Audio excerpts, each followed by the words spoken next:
Bum, bum, bum, bum, bum, bum, bum, bum, bum, bum, bum, bum, bum. Okay. Well, according to the machinery, I am live. Oh, but I got myself on both cameras. Not myself. Hold on a minute. What's going on now? What is going on now? There we go. All right. Fixed. Fixed that. Yeah. Well, happy Friday. So I know I've been doing a lot of, which I used to do all the time, and I've tried to do more separation. So I don't do as many live streams on the main channel, and I save that for the behind the screens channel. But this is a week with a lot of gaming, well, a lot for me. Between playing in the One Ring on Wednesday, and then having a game that I'm like, sorry, playing in the One Ring on Wednesday, then running a game yesterday. There was a lot going on. And I thought I would discuss it. So I have the adventure up. So this is the adventure called Escape. It's up on itch and drive through. I've kind of been meaning to. I have some things to fix, some things to tweak. So I'll be doing that soon. But I'm starting with this because I thought, as I go over things today for this recap, I guess, as opposed to the other recaps, I thought maybe I'd start with some stuff about the adventure that I've figured out along the way, and I guess there'll be some spoilers for it. So Thursday night is generally the game I play in Daniel's game, Bandits Keep, that group that meets in Manhattan. And usually, there's some exceptions. Usually, we're running his Unchained game, his chainmail / OD&D mashup game. Now, the reason why I'm kind of going through this prologue is to understand the kind of how this game, not the mechanics of his game, but just kind of how the sessions are. So this past week, a friend, someone who, the first time I'd met them, but someone who had been in the gaming group a long time ago and left because they left New York City, they're now living abroad, was here on a trip. They wanted to come and hang out and game. And because, this is a very mature campaign, meaning there's a lot of stuff going on, and Daniel thought that, if we go and try to bring him in for a one-shot in the main campaign, by the time we go through everything that's going on and give them all the context so they understand what the heck we're doing, we're going to run out of time. So we thought, well, why don't we play something else? And I volunteered. It's like, hey, I'm happy to run a game. And then folks were like, yeah, sure, let's do it. So decided to do it. Now, these Thursday games are quite short. Our start times are usually 6:30, and mostly folks are in and around 6:30, and we have a fairly hard stop at 8:30. I don't think we've really ever gone past around 8, maybe 8:40. I don't know. It's pretty much around 8:30. It's closing up books and putting everything away kind of time. So the best case scenario for these games, if everybody's there before 6:30, and we're on the ball, right? That's 2 hours. That's max playing time. I'm not sure how many times you could say we actually got 2 hours of game time. Now, because of obligations, sometimes, well, we can't start at 6:30. We have to start at 7. And of course, those times, if everyone's on the ball and everything's getting going, then we start going from 7, and we're still fairly hard stop 8:30. So then we're getting maybe a max of an hour and a half game time, and not a lot. This was one of those abbreviated sessions of an already kind of abbreviated session structure, which was we were starting at 7. So we're starting at 7.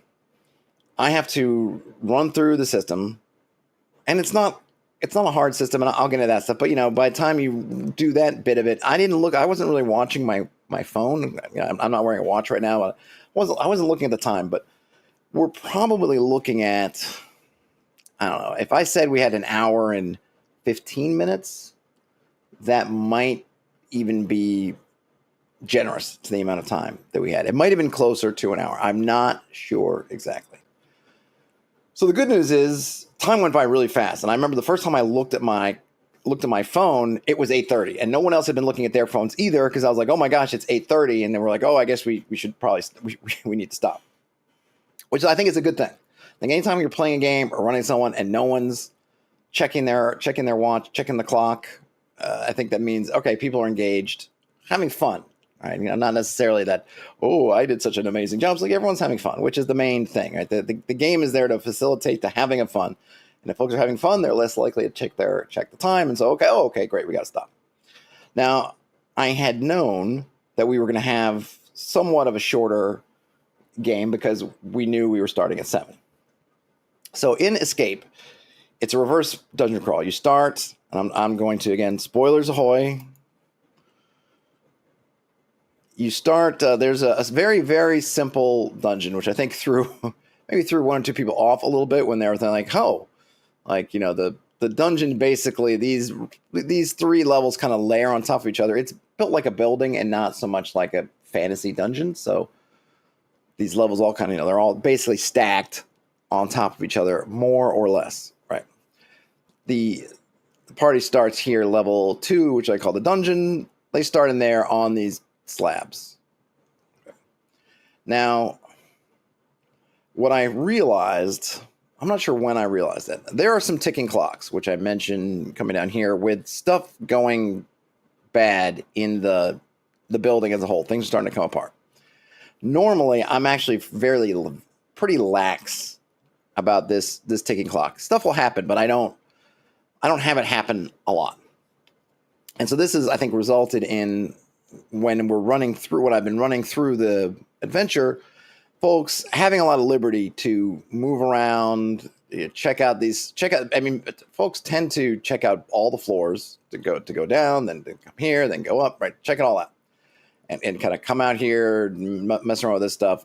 Tend to do that because I'm going slow, and this is partly because I think the first time, well, as I've just run it, sometimes I just forget, like, oh, I should be moving time. And that's why, well, one of the reasons why I got, where did I put it now? My big die that I then again forgot yesterday. I need to get a new little case for all my stuff so I can keep everything together. I got my big die, which I want to use to count turns, but this only works if I remember to bring it with me. And I have so far forgotten on both occasions where I could have availed myself of this thing. I've had it.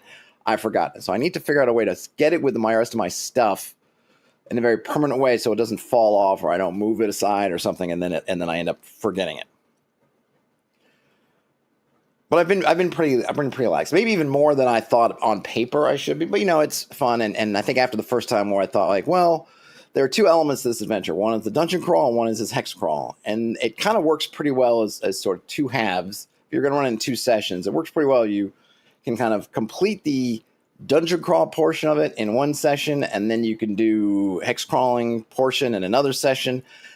The hex crawling portion, depending on what happens, obviously it can go much faster. But then if it's a campaign situation, you can then just move on to however you want that to develop.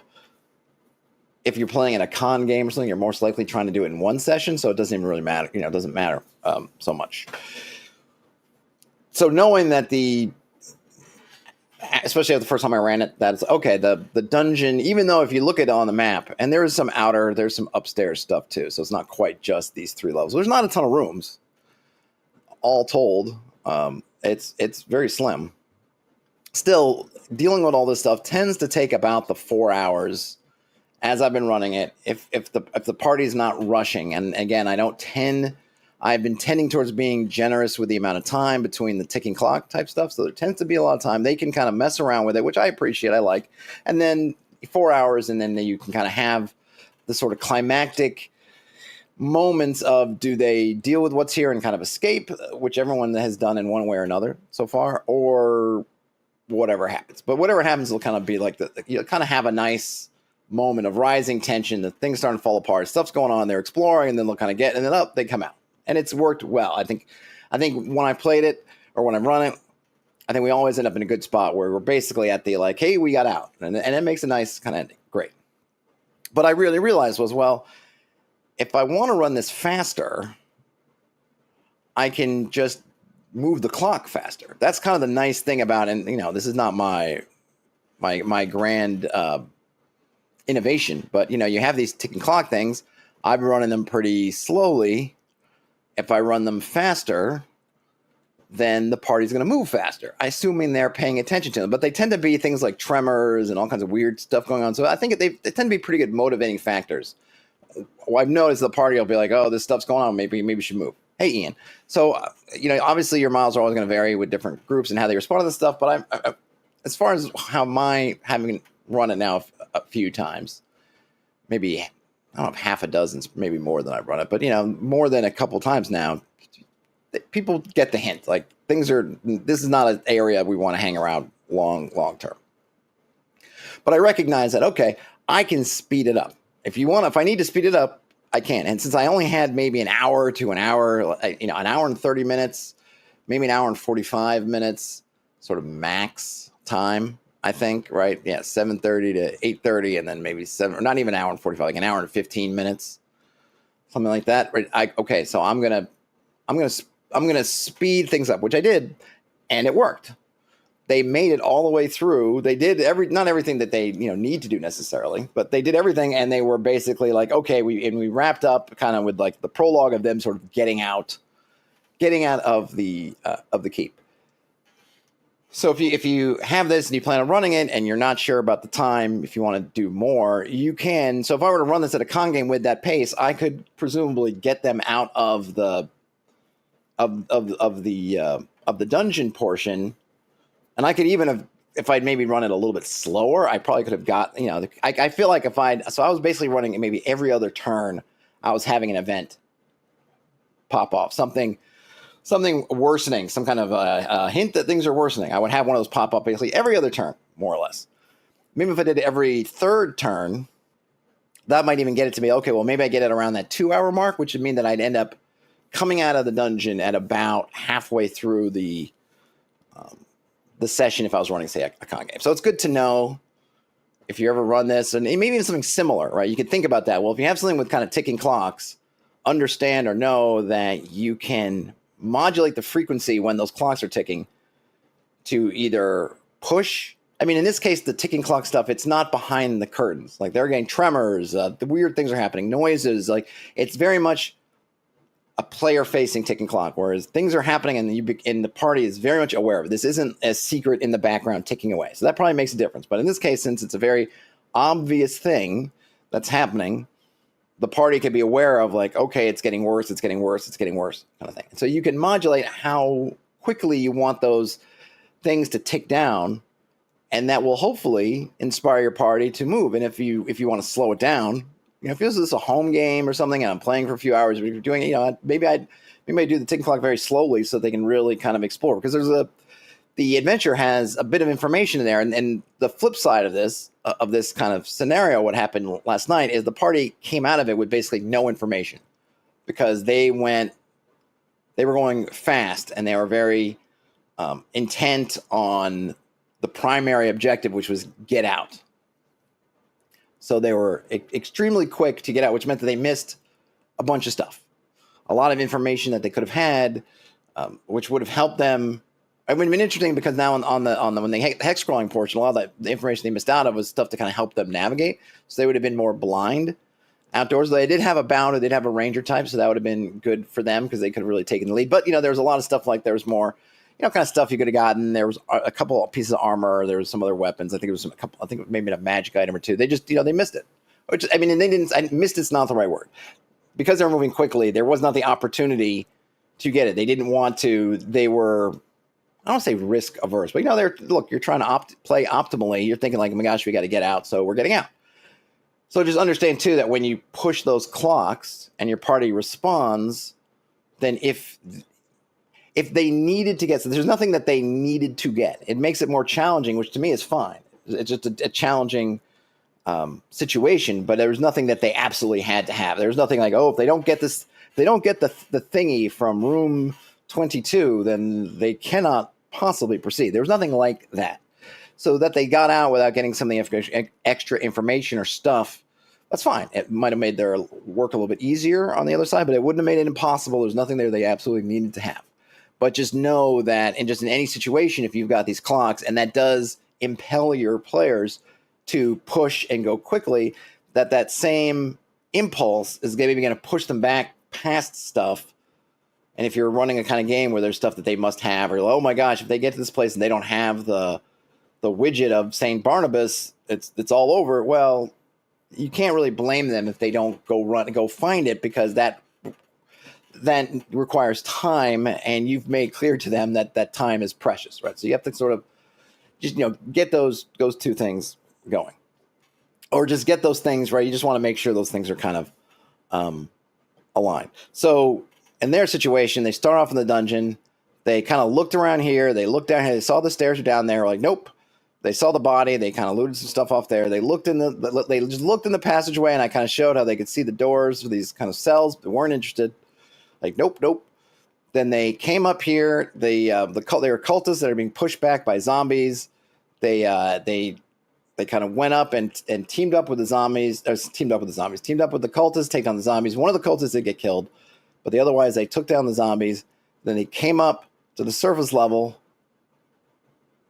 came up through the door, saw all this stuff was barred, came up with a really ingenious plan, and I'll move into the system side in a minute, where we had 2 sorcerers in this game, actually 3, but 2 of them worked together to help get the party across this grand melee that's happening here to the gatehouse, and then one of them ran over up the steps here to get to the winch to open up the gate, and then get out. And that was basically the end of the session. Everybody had a good time. So just kind of give you the idea of how it flows. So there was the main bad guys up here. They didn't get up there. There's that ghoul and stuff that's down here. They didn't do there. There's a prisoner that's in these cells. They didn't do that. There's the guy that's in the well. They didn't get that. Like I said, they were playing optimally, but it was fine because I was trying to get them as much content as possible, or at least the potential, because who knows what players are going to do at any given moment? Anybody, right? You get a hair and you go, you know what? I want to check this out anyway. And you go, okay, great. Even though the time's like, great, do it, right? In this case, they were like, nope, and doing it. But it worked out pretty well because, like I said, at the end of the 8:30, we were pretty much done with the dungeoneering portion. So it kind of worked, and then I was able to run this abbreviated session and get that what I've been kind of used to getting out of a 4-hour session. We managed to kind of get through it essentially in an hour. They just didn't interface with all the content, which is fine, right? So first thing, I was just like, that was good. And I didn't really have a chance. This adventure, like I said, I've run it now maybe, I don't know, 4 or 5 times I've run this. And so I know it pretty well, even though it had been a while since between when I've run it now. This is the 3rd time I've run it recently, but then it'd been a while since I'd run it the first few times. So, getting re-familiar with it. But, I thought it worked pretty well for me, right? For that. And the one thing I guess I realize about this format is that the fact that it's got these 2 portions means that I can kind of have a midpoint break. You get a dungeon, it's a nice achievement, bam, and that can be it. Escape could just be get out of the dungeon, great. Or you can have, okay, now we're going to do this, get back to town. That can also be something. So you can run in 2 sessions and use that midpoint break as your session stopping point. Maybe it's just your midway break in a longer 4-hour session, or it could just be a whole 4-hour session. So I that's worked well for me. And not every adventure is going to have a kind of nice, clean, almost act 1, act 2 kind of thing where you can go, oh, this is act 1 and we're done. But this one, it does kind of, or at least just the way I've been running it, it tends to naturally have that thing, that you're finishing up that section at the end of you're finishing up the section of the dungeon at the end of the session. So that's worked. All right, so let me just drink a little spin drift here for the working man. So those are going to be my system notes. If anybody has any questions, I'm happy to answer them. I don't know if I have more to speak on it, because the main thing for this group is I was teaching them the game, which we was using. This is kind of going to be, it's pretty much going to be my home system, I think, for stuff I run. I don't know that I'll run into anything else that just does all the things I kind of want to do, but this kind of does everything that I really want it to do right now. And I've mentioned this before, but for me anyway, I pretty much got internalized. Like when I'm running the game, and last night was no exception, I don't need to reference anything. There's just a few things I need to know, and you just you know them, and I can just rattle them off right now. Your levels, your amount of dice as players. So if you're ever curious and for creatures, it's the same. So if I'm running a creature and I know it's got 4 hit dice, they get 4 dice to do stuff with. Players, it's your level. Right now I'm running all level 1s. So they all have 1 die. Okay. Everything is, any kind of damage, encumbrance, exhaustion, whatever. It's just one. I use one currency called strain. If you have a strain, you have to put your dice basically in a dice jail. And I'll show the character sheet because I printed these out. Where is the character sheet? There it is. I printed these out to take with me. And what the character sheet does, and it worked well. It worked well. As another thing, because I made it. I had the idea in my head about how I want it to use, or the usability of the character sheet. But of course, got to test out. How does it work? And essentially, all this stuff on the side here. This is just for, and it's meant to be the reason why it's got I've got 10. I think is because basically the game goes to level 10. So this is meant for potentially 10 levels. But you're level 1, you have 1 die. If you start taking strain, then you just put your dice in one of these dice jails, and these dice jails just depend on what activity you were doing when you got the strain. So if it's in combat, you'd put it here in this battle strain. If it's during, dungeon delving or something on that level of zoomed inness and that level of, in dungeon and structure, where 10-minute turn situation, then you put it here. And then if it's travel, you're doing it during kind of overland travel or something, it would go here. And the reason why I broke these up is I'm kind of the idea here is to avoid the Nova kind of thing. So if you were going to do something and say, hey, I'm going to take a bunch of strain. If you're a 3rd or 4th level, let's say, so first level, you can't take a bunch of anything, bunch of strain, and it doesn't really matter because we're traveling. And so therefore I'm going to do this crazy thing. And, it acts like it's nothing, right? Because the time scale, whatever. Well, no, if you're doing something that creates travel strain, it goes here. And so when you need to get rid of travel strain, you have to rest a lot longer than if you did something with the exploration level strain. And if you're doing something here, and it takes longer than if you have, battle strain. But what the other thing I was trying to do is, particularly for the battle level, is in OD&D when you're fighting the troop, you generally need to, if you're somebody I'm a hero, so I'm worth 4 men in troop combat, kind of when you're doing kind of the somewhat mass combat style of chainmail, then someone has to hit me 4 times in one round to get me off the board. Otherwise, basically that damage kind of just washes away at the end of the round. I wanted to keep that, but I wanted to give it a little tweak. So instead of just being able to wash away at the end of the round, you basically can take a quick breather, which means if you can get yourself out of melee and you're not contacted by anything and you kind of rest there for a round of combat, you can get rid of your battle strain. So you have a little bit of a risk reward. If you're kind of overwhelming numbers or you feel confident, sure, you can back out of melee, and if nothing comes after you and nothing does anything, then yeah, you can get rid of that strain. Otherwise, if you're still in melee and stuff, then you're kind of taking, you're still taking it. So that was a little bit of I wanted to keep that feel, but I wanted to give it a little risk reward and just kind of give it a little change. So that's this entire side of the character sheet. That's all that's doing. It's just a way for you to put your dice in there so you can immediately see, okay, I've taken strain, so I don't have that die anymore. And then, okay, what kind of rest or what kind of recuperation I have to do to get my die back. And then, the stuff at the bottom, this is the weakness in dying. If you get to that point, nobody did, because they were pretty careful and they weren't trying, it's when you lose your 1 die to strain, and I think this is something that I'm going to have, it's going to be the thing that's going to be more important to make sure people understand, is that you lose your die. So you have, you have 1 strain, so you're sticking your die in there. I don't have a thing to annotate at the moment. You put your die in there, and this is something that we had a little bit of trouble with last night because I didn't do a great job explaining it. If you're a 1st level and you are strained, so you've lost 1 die, the obvious thing is to go, well, I can't do anything. That's kind of thing. Well, what can I do? I can't do anything. And that's not the case. Because remember, this is a dice pool. So you're trying to get as many dice to do something as you want. When you lose your die to strain, what you're saying is instead of normally, if you have your dice, your 1st level, your level 1, you have 1 die. That means that you start with 1 die in your pool and you add dice to that. If your die is caught and now is strained, you don't have that die. So you're starting from 0, but you could still build your dice pool. You just need to do more stuff. You need to be more creative because you're a little bit tired, you're a little bit weird, whatever it is, however you want to play. Because the one thing I like about strain is it can be whatever you want it to be. If you want it to be muscle tiredness, if you want it to be my brain is just, I'm having a little bit of a brain fog, or whatever it is, you can decide what it is. I don't care.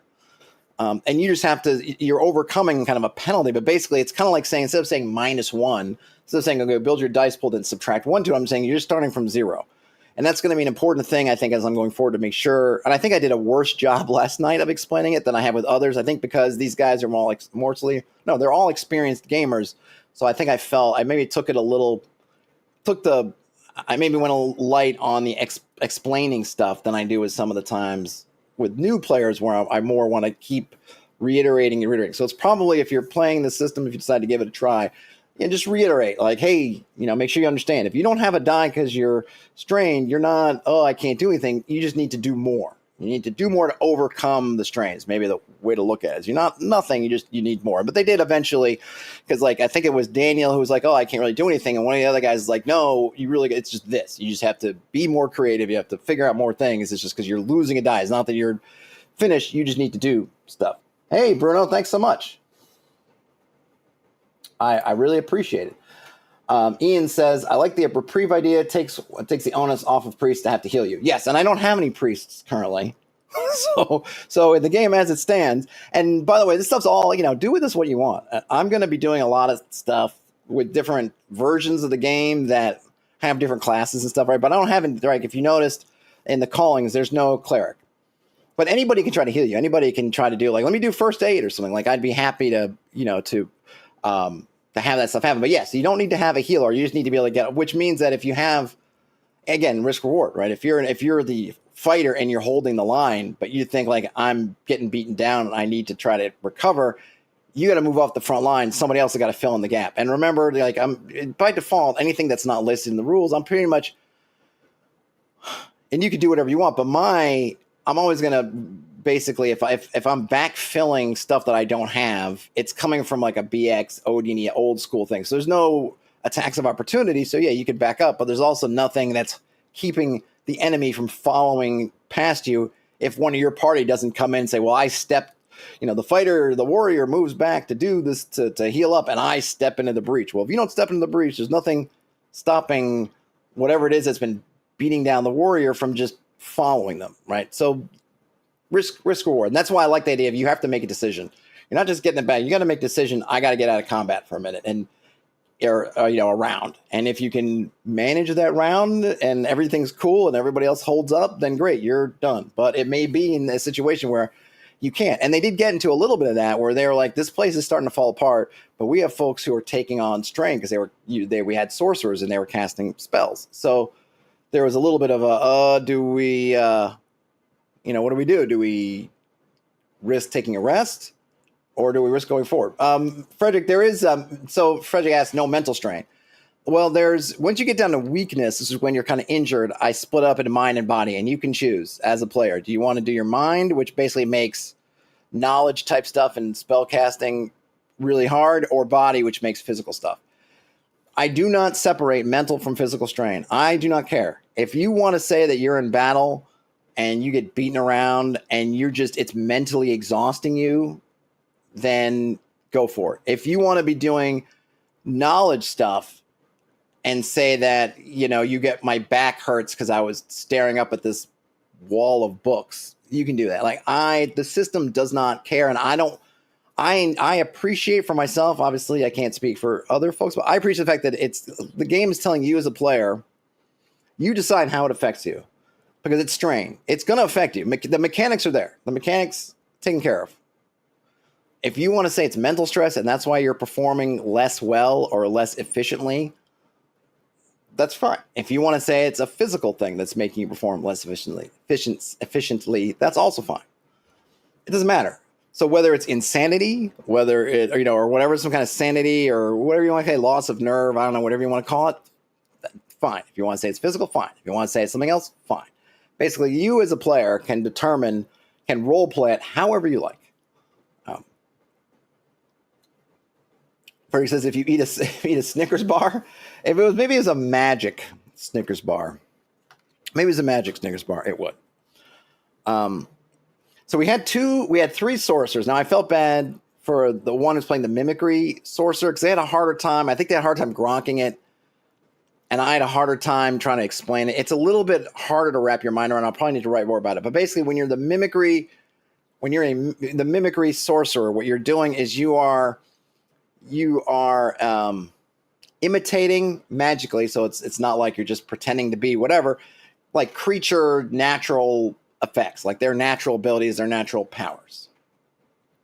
And I think it's really fun. And I did a lot of this when I played Barbarians of Lemuria, which is why I put this in here. Because when I was playing in that game, using its ad hoc magic system, I was always like picking little bits and blurbs off the floor and stuff and saying, oh, can I do this and can I do that? And the mimicry thing's kind of about that. Like, oh, you find a rat's skull, you can kind of use the rat's skull to sort of give yourself, potentially empower yourself with some abilities of a rat. Or the other thing which you can do, which I think is really cool, but it's also kind of fraught with danger, is you can try to absorb, or not absorb, sort of learn a creature's special ability, but you have to put yourself in the line of fire, so to speak. So let's say you could potentially learn how to do ghoul touch as a mimic sorcerer, but you have to basically let yourself be ghoul touched. If you can find the right circumstances, or if you're lucky, but you can't do it like you can't play both sides. You can't say I'm going to resist and whatever. Oh, I happen, and then I go, oh, I learned. Like, no, you have to sit there and basically go like, okay, ghoul, touch me, and instead of trying to dodge it, you're trying to then empower yourself with it. So it's something like, hey, you want to learn how to breathe like a dragon? Great. You have to go and stand there in front of a dragon and get breathed on, survive. I think you might have to make some rolls, but I don't even remember. Definitely have to survive, obviously, be the big thing. And then great, you might learn how to breathe like a dragon. And I like it because there's a little risk reward. Okay. Yeah, this sorcerer could be really powerful if they do the right stuff, but they got to go, and this is not something where I just learned a spell hiding in my tower. It's like, no, you have to go get stuff. You might be able to do the learning in your tower, but you're going to have to go find, let's say, a ghoul. What I think it also makes sense also from a kind of like, if you think about why does this wizard have a ghoul chained up in their basement? Well, this is why, because they're a mimic sorcerer, and they're like, if I chain the ghoul up in my basement, I can have the ghoul touch me. I can try to learn it, and because they're chained, they can't eat me after I'm paralyzed. So it makes sense why you might have a menagerie of creatures inside a wizard tower, because they're trying to learn all these different abilities, and they're powerful enough and they have enough minions that they're able to go grab all these creatures and put them in their little zoo to try to test. Like, that to me is like, that makes sense. From maybe a player character sorcerer wouldn't do that, but you could definitely see an evil or a non-player character sorcerer do that. And then also, you have to kind of go out, and if you want to learn that stuff, you have to learn it, but you can also just use stuff. So what I tried to explain to the sorcerer players and it took them a while, and I feel like if there's a part of the game where I feel like I failed a bit, it would be theirs. Getting that player more engaged, empowered with their character, was you guys killed a zombie, cut off the zombie's hand. Now you can use the zombie's hand to do like a zombie claw attack, which may not seem like much, but it's something, you can do that. You can, but it could be something else. Like, it doesn't have to be combat related. I'm not sure what else with the zombie you could do, but I bet you there's lots of things, thinking about it, you could do. Maybe one of the things you could do is maybe you could try to masquerade as an undead, so the other undead won't see you. Kind of take on that kind of like undead skin, kind of like, and like you're kind of like, that will be something I would totally allow, because that's also mimicking kind of this part of the undead creature. So that's another thing you can do. And this is the kind of idea behind the system really overall, is what does your imagination say to do? Think, what can you glean out of this? So like, you have all the parts, which is the stuff that's in the game. You're in the situation, all this stuff is there. You're right. You're in the sandbox, and all the toys are in the sandbox. And now what can you build knowing what you know out of those toys? And the mimicry one, it's all about kind of creature stuff. You're running across a creature, you kill it. Most of the time, you move on to the next thing. But you, as the mimicry sorcerer, might think about, oh, well, should I grab the wings off this bat that we killed? Because then maybe I can do a little bat flying later on. Or maybe I want to grab the bat's head so I can try a little echolocation, something. Or even do like a blood bite. Oh, I'm going to take the bat and I'm going to use that to do some kind of, like, there's all these things you can do. But you have to think about it. And there also, of course, has to be the opportunity and things there. And this, I also made another mistake where I made them roll to see if there was like a rat or something on the floor. I should have just given it to them. I don't know why I made them roll, but I just, in the moment, was like, oh, roll to see if you find something. And I was like, no, they didn't. I was like, oh, okay, you did. Next time, I think I would probably just give them something. But that's kind of so that particular magic's a little bit more. I might be, depending on your players, depending on whatever. Some of them might take to one particular school of magic more than others, and then it's like, oh, we got this, and then other ones more. So that one, the mimicry one, I need to just kind of be better if someone takes that one to really kind of help guide them to sort of what that one's good at. Now, generally speaking, the magic went really well, and Daniel played a air. He picked earth. He picked the earth element. We had 2 elemental sorcerers. Daniel picked an earth element sorcerer, and another player picked an air element sorcerer. And they had a lot of fun. Once they kind of grokked sort of what they were doing. Now, I messed up a little bit, which I don't mind. I was letting them get away with doing more than their strain would normally allow. That's fine. Like, they were doing like 2 strain spells, and I was only charging them 1 strain. But, we're playing a one-shot, and it was me. It's always more important that you're having fun, the game's moving, and I'm not going to be like, no, this should have been this. And so once I kind of let them do it the first time, I was like, and I was like, I'll just let them do it. But afterwards, we were kind of talking about it, as I'm running through it, they were like, hey, wait a minute, it shouldn't have been 2 instead of 1. I'm like, yeah, it should have been. I goofed on that, but, when you're having fun, and it's not like it's super overpowered anyway. But there were a couple of cool moments I'll go over. So in the, I don't really need to bring up the module. So in the first part of the module, actually, no, I'll bring it up. So there is I'll zoom in here. So essentially, once they had cleaned out, they worked around. Here's where you wake up, and they waked her up, and they, again, spoilers for the adventure.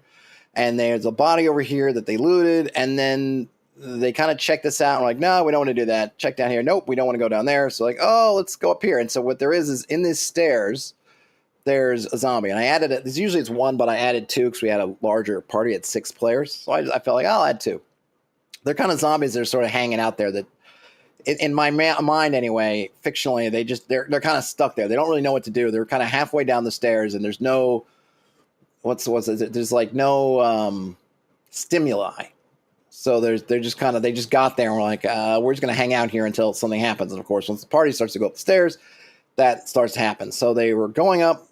There was a delver. They were leading the way, and they missed their rolls, and the zombies are right there. And then they kind of came back down. And so what Daniel did was he got the delver or somebody to throw like a small, and they were like, is there rocks on the floor? And I'm like, yeah, sure. It's not perfectly. I'm sure it's a keep that's kind of falling apart that they've been repairing. So I'm like, yeah, sure. There's some rock on the floor. So he had him throw the rock past the zombies, and then Daniel expanded the rock.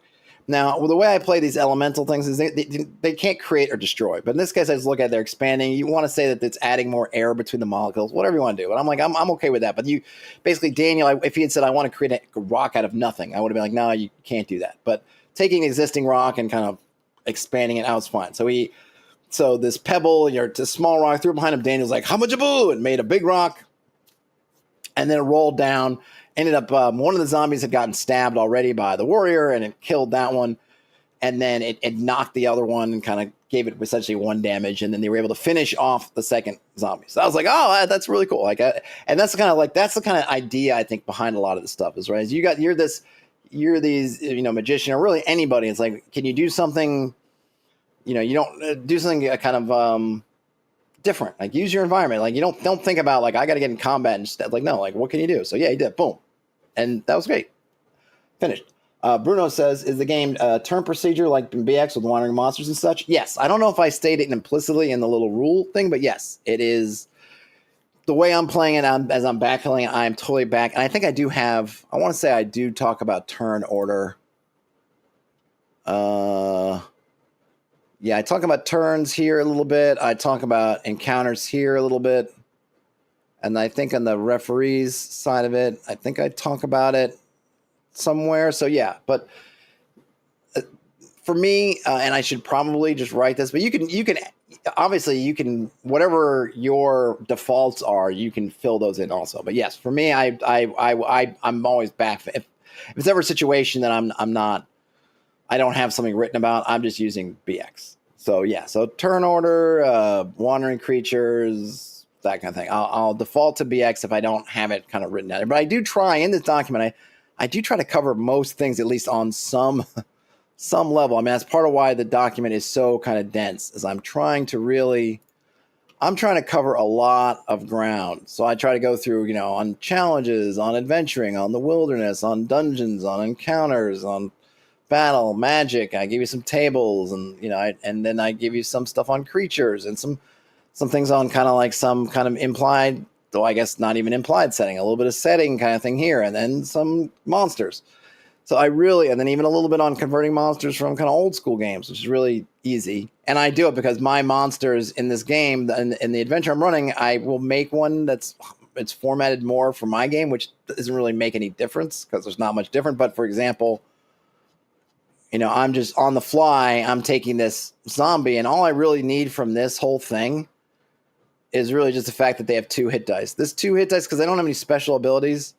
The zombie with 2, that's all I need.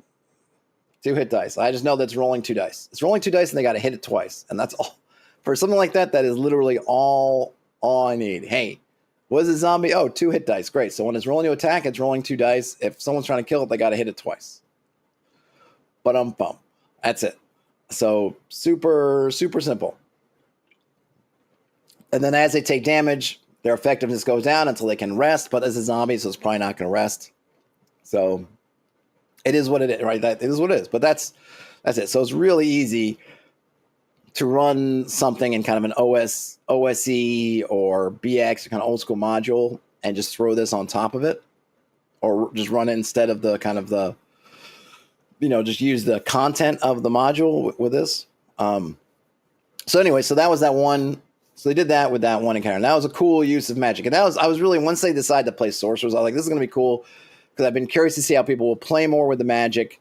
I mentioned before, there was a guy, I played a game, there was a guy who was a water mage, but I think it was a little bit, the water's a little bit harder in here because you don't have a lot of, there are barrels of stuff up here, but there's not a ton of water. And I was, but air, obviously you have air, and earth, you have earth, and the water actually could be really useful. And he did use a really great effect up here, but some things are just a little bit more challenging, a little bit different, much like with the mimicry sorcerer. I kind of feel like I maybe could have and should have done a little bit better, but these were like, okay, these 2 elements, you're in a dungeon, they're going to be good. And these guys being experienced, and kind of, not that they're experienced with the system, of course, because of the first time playing it, but I think they were really quick to kind of jump on like, oh, these are like, what are all these things we can do? And they did. So Daniel like blowing up this boulder and having it roll down was really cool. In fact, I want to say in the same battle, the air wizard, I think, blew a gust of wind up at one of the zombies to knock them down, which I think is what did the damage. So I think like he blew a gust of wind, knocked one of the zombies down, and then the boulder rolled over him and finished him off. So there's a little bit of a little combo job going on there, which was fun. But the thing is that they use their spells. And I think what they figured out somewhere around here, might have been a little bit later, is, you're not like a first level OSE or BX wizard in that now your spell's done for the day, but you can't just keep casting and casting. So, so now if you want to get your spell back, you need to rest, which you may not want to do because the dungeon's falling apart.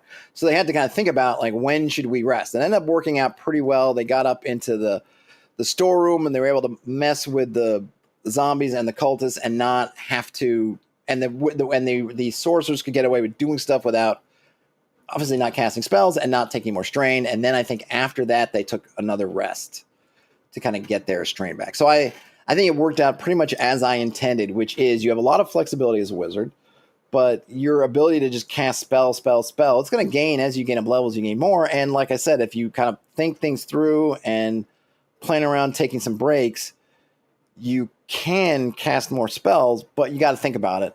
And just keeping in mind also the other thing, which I think I might have mentioned, is that this concept of just because you don't have any dice left because you're strained doesn't mean you can't do anything. And that's kind of where that conversation came up, was feeling like, oh, I used my die to cast strain, so now I'm kind of worthless. And it's like, no, you're not. It's just instead of starting from 1 and building your pool, you're starting from 0 and building your pool. So you got to build a little bit more. You got to find some angle.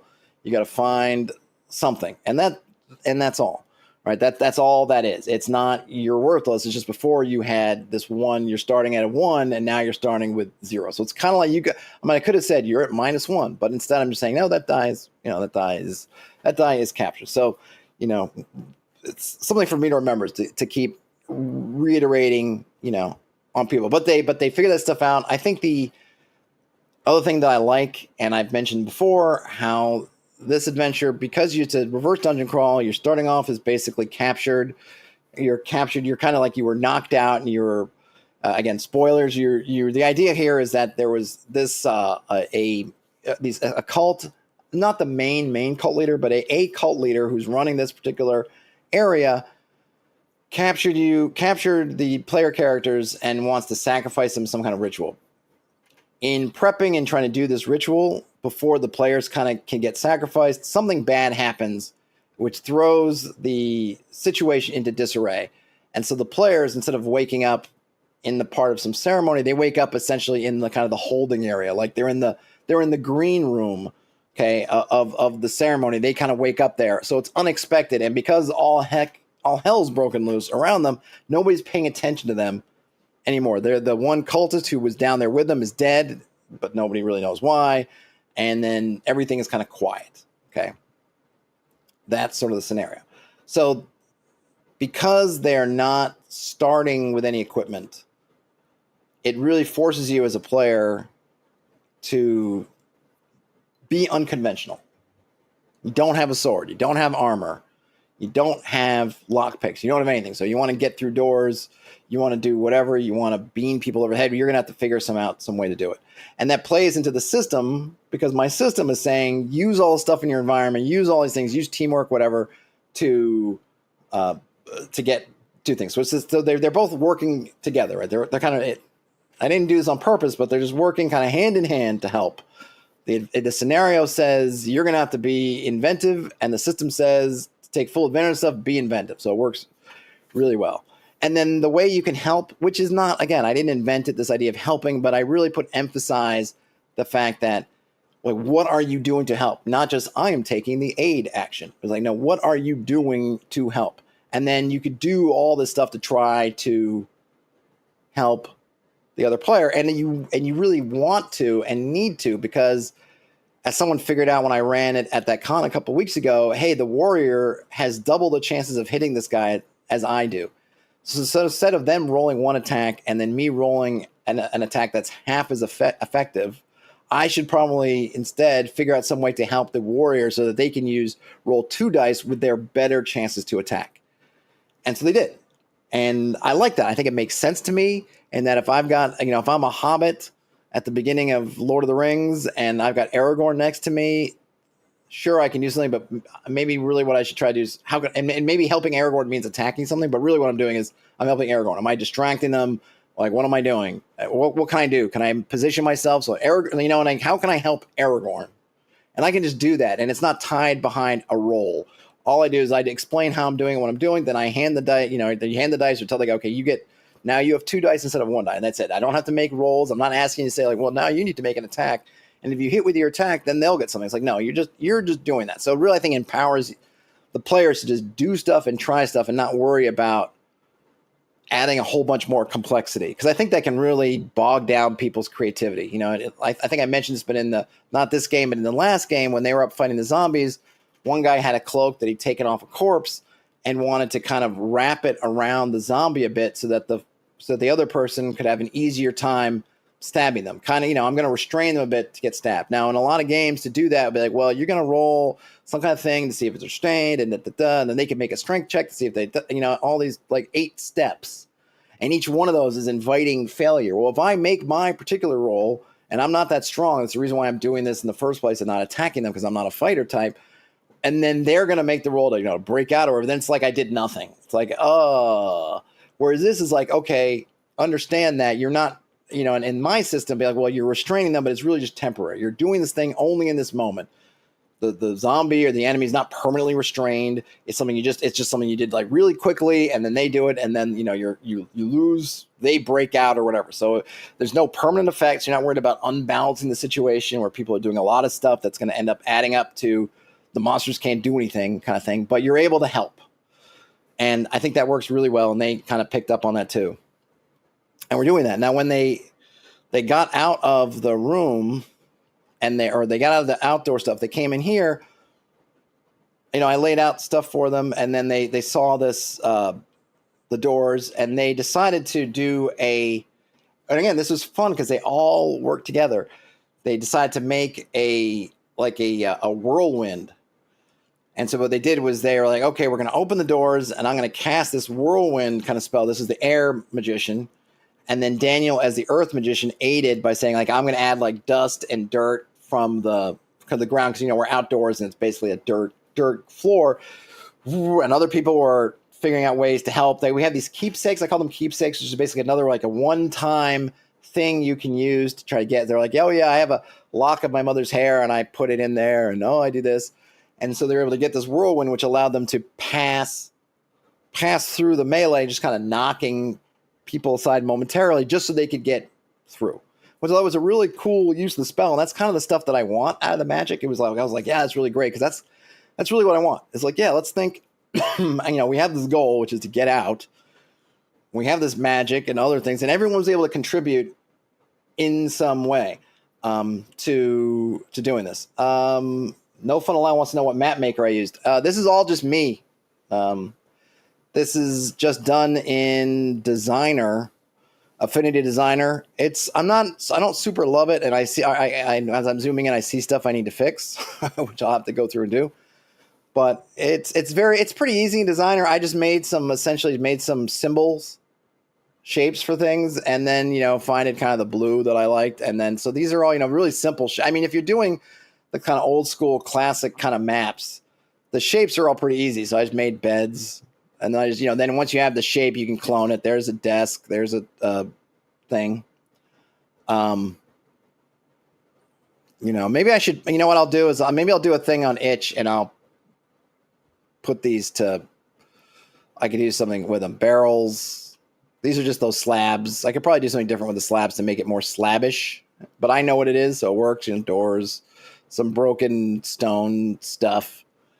If you honestly, No Fun Allowed, if you just, and like all the shapes for this are really basic. Like, there's no, I don't have any in this area, any caverns or anything. So it's just squares, some circular rooms, blah, blah. It's pretty easy, but I can probably make these, maybe I'll put them together or some kind of thing or other. Oh yeah, Ian says there's a theme in Dungeon Scrawl. Yeah, I think Dungeon Scrawl certainly. I think Hexographer / Worldographer has a dungeon mapping one. I'm sure there must be. What's the other one? Wonder Draft, I imagine, has stuff as well. So I think you've got some options there if you want to do it without plunking down monies for anything. And there are also things like, No Fun Allowed. You can also, a good place to start is Donjon. And also I like Dave's Mapper. And sometimes I'll just load it up. Hold on, let me see. Actually, I'll do it here. So you've got, and I'll put these, let me get I think it's donjon.bin.sh, I think is what it is. Okay, let's see. I think I know there's a dungeon generator. Where is it? The Endless Oubliette 5-room random dungeon. So you get something like this, and I think you can have it do the blue. Rectangle, medium, classic. Yep. So you can just do that. You hit construct. And I mean, they're huge. I don't generally have much call for these giant dungeons anymore, at least not right now. Whoops. I'll load this in the. Whoops, let me go back. So I'll throw, so here's.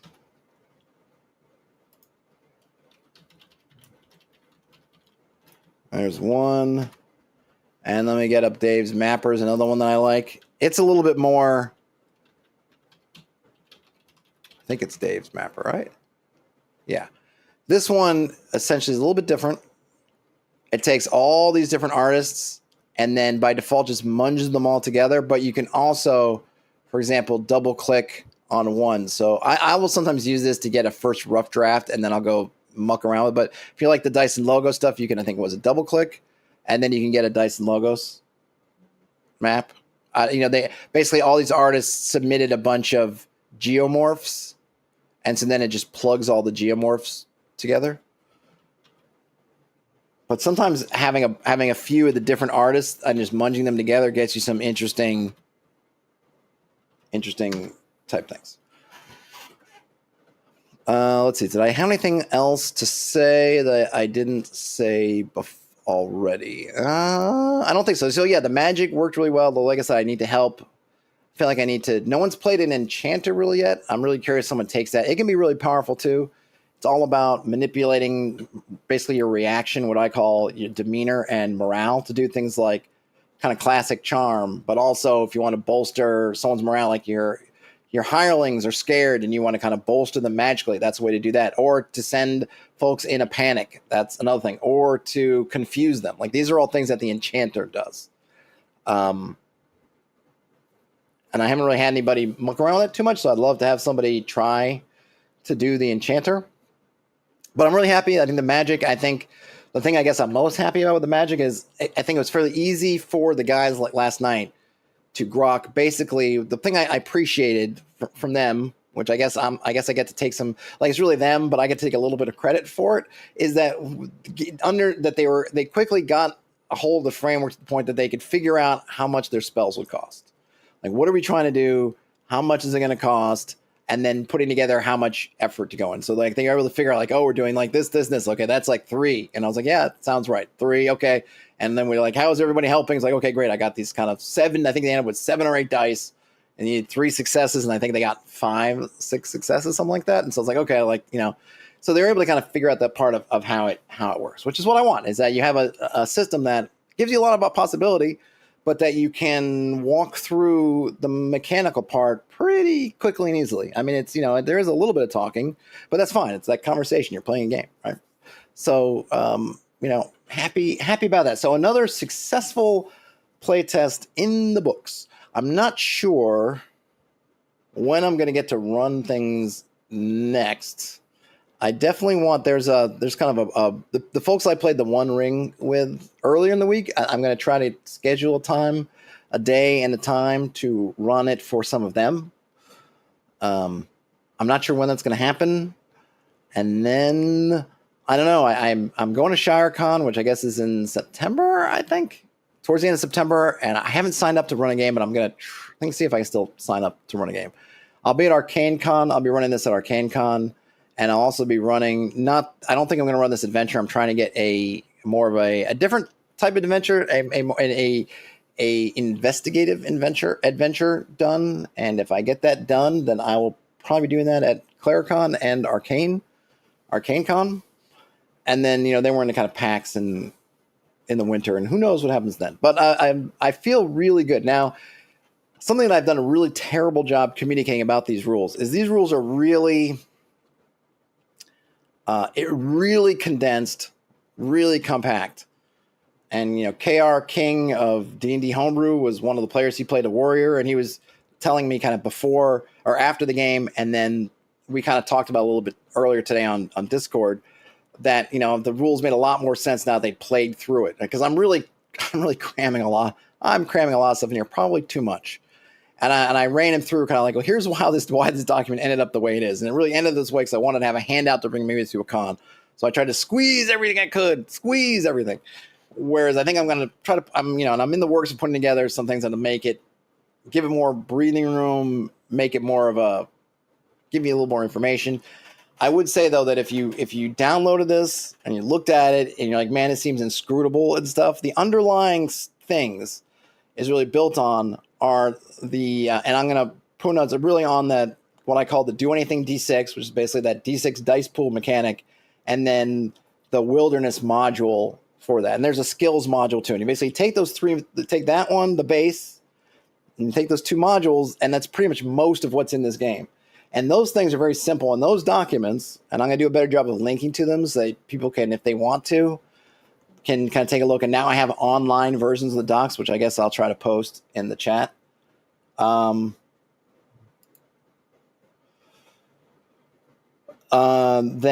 it hopefully will help folks. Let me post the link. Will help folks kind of get a better grip. Ian asked when I'm going to guest star on the Monsters of Treasure podcast. I don't know. I've not been invited, Ian. Should I feel insulted? That they have not asked me to be on. I don't know. I guess I haven't asked, and so I'm not sure. I'm not sure what their stance is on guests. I don't know when they record either. I think it might be today. They might record on Fridays. But it probably should be something that we should do, or do some kind of, it's funny, now that I see Daniel every week, I'm always like, oh, if we don't have a game, we should record something, and then like whatever comes up, and then nothing happens. So, one reason why we haven't done any kind of joint recording sessions, I think is part of it is because we end up seeing each other every week now, as opposed to before where it felt more we should do it because we only, we didn't see each other. But yes, no fun allowed. You are correct. If you're in the content creator, YouTuber kind of thing, like, yeah, you gotta be working the room. You gotta be selling. You gotta be, putting yourself out there. I totally agree with you. Just haven't done it yet. It'll probably get there. I think we're trying to see if KR is going to go to ShireCon, and maybe some of these other ones. So maybe we can do something like on one of those, like on location. I mean, I'll definitely try to get some folks. Jason from the Nerds RPG Variety Cast will be at ShireCon. I'm not sure if he's going to ArcaneCon, so maybe we'll do some fun stuff there. But, I'll be around. So if you're in the area or you're planning to come to the area for one of these cons, I'm pretty sure some of these games have openings. I don't know, but I'll run some more. But I'm really happy. And KR was giving me some. I wouldn't even really call it critiques, but it was basically like he just wants more. It's like I want to know more. I want more, and I'm like, that's for me as the person, I'm like, that's all I want. I'll like, what better response can I say when someone's like, hey, I played this game and I just want more. I want more of it. So I'm like, great, And I think he said, which is what my feeling has been, is that when you play it, I think the simplicity really shines through. When you see it in this word salad that's, crammed on these pages, it feels really dense and maybe obtuse and maybe that stuff. But I think, and I don't know, and other than just getting out the longer, more verbose, more leisurely versions of the game, I don't really know how to fix it. But I'm very happy that this version exists because I can take it to cons. I can give it away. I can send people and people can see some version of it. And then maybe when at some point I'll be able to get the kind of like, here's the longer version down, but this will still be good if you just want kind of a summary. Like I said, I don't even need this because between my kind of BX knowledge and I just throw this on top of it, I've got pretty much everything in my brain. But if I've got it, I can have it on, two sides of a letter page for referee stuff and two sides of a letter page for player stuff. I did print some out. I printed out at Staples and they didn't duplex it, which was super annoying. But, I don't know if you can see it. It might not see, but which is this? And even without my glasses, it's, it's pretty readable, actually. And it gets everything there. Nothing's cut off on a... And so you can have these. And the reason why I went with letter is so I could print these out at something like Staples or whatever, FedEx office, whatever they're calling FedEx Kinko's nowadays. I can whip it out. If I got to print out on a home printer, I can. I don't need anything funky. I don't need to cut the paper up. I don't need to do anything. Just kind of have it. But of course, I meant to have, two sides on one page. Instead, I got two pages. So, but yeah, no, I'm really happy with it. So that's the rundown. I'll be back with more, video, non-live video content. I drop my page. But since I've had a lot of live gaming this week, I figure I'll do some live stuff. And I still need to go back and finish that article breaking down in the shadow of Tower Silver Axe. We'll do that at some point too, before it gets so long that we'll have forgotten what we've done. But yeah, I don't know. I'm really happy with how the games turned out at this stage. I've been lucky enough to have positive experiences and positive reception and everything each time I run it. So I guess, if I can't sit on my own channel and be self-congratulatory and pimp my own stuff, then what the heck am I here for? Ian asked if I reviewed Tower Silver Axe. I did. I mean, if it was not a year, had to, let me look it up because I'm pretty sure that was way longer than a year ago. Let me see. I'm going to bet it's got to be. Yeah, Ian, I'll copy the link. I'll copy the link. We're talking 2021 in the 2021. Oh, that was the interview, but let me see. That would actually happen after I did the other part. Oh my gosh, we're talking, yeah, almost 4 years ago.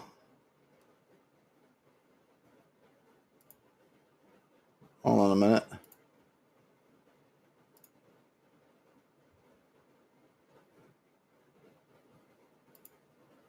Yeah, part 1, I streamed August 4th, 2021.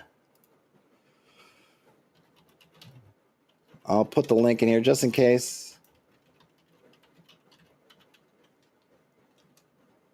So, yeah. Just about a year ago. Exactly. A year ago. Yeah, I did a read through. I think we looked at it because one of those modules, it was one of his more recent ones that I looked at the 10-foot pole review, and then we kind of took a look at it, right? Because I was curious. I think because it had gotten, I think Bryce was not a fan of. It wasn't in the Valley of the Manticore. It was the one after Silver Axe. So that might be the one you're thinking of. And we had done a read through of it, and I think then I looked at then the Bryce's thing. Someone was like, "Oh, Bryce from 10 Foot Pole looked at it," and then I kind of went to look through to see. And like I mentioned, I think a lot of his it really comes just in terms of that stuff. There's just a style difference. Some people like certain styles. I don't mind the more brief, abbreviated style of, say, goblins in a room versus goblins with a whole sort of script of what the goblins are doing. But I understand people like certain ways, and I understand too this idea that, hey, you're paying for something, blah blah blah. I don't know. It might be Ian. I don't remember the name of it. I have to go look it up. But anyway, that is all. So with all that said, I'm going to go to a Yankees game this evening, so I'm looking forward to that. And everyone else, hope you're doing something awesome, and enjoy the rest of your day, night, whenever you end up watching or listening to this. Whew. Game on, everybody. I will talk to you later. Bye now.